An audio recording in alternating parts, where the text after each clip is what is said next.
باز یک زوده تاجیکستان که از طرف روسیه می جنگید در جنگ ضد اوکراین کشته شد.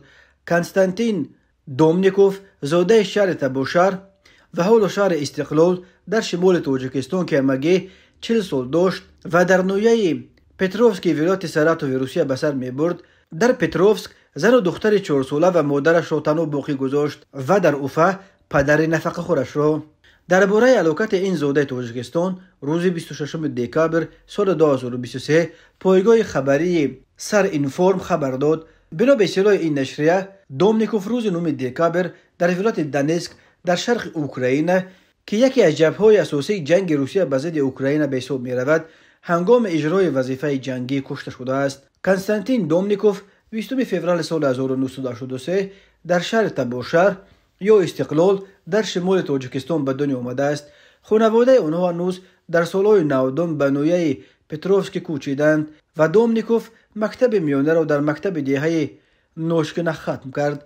از سال 2001 تا 2000 دومنیکوف خدمت حربی را ادا کرد. او اول در ستاورپل خدمت کرد ولی سپس به چچنستان فرستاده شد و فرماندهی یک واحد مرزبانی را در منطقه ارگون به دوش داشت و برای اشتراک در جنگ ضد چچنستان کنستانتین دومنیکوف با اردن موژستو و نشانه افتخاری برای خدمت در قفقاز قدردانی شده بود. بعد جواب شدنش از خدمت ارتش، دومنیکوف به پتروفسک برگشت و در کارخانه نانپزی پتروفسکی خلیب کار میکرد. سال 2022 دومنیکوف در جریان معرکه بسیجسازی یا موبیلیزاسیون باز به خدمت دعوت گردیده به جبهه جنگ ضد اوکراین فرستاده شد. او در یک بریگاد سواره تیرانداز به حیث تیرانداز خدمت میکرد و روز 9 دکامبر در قلمرو ولایت دونتسک کشته شد.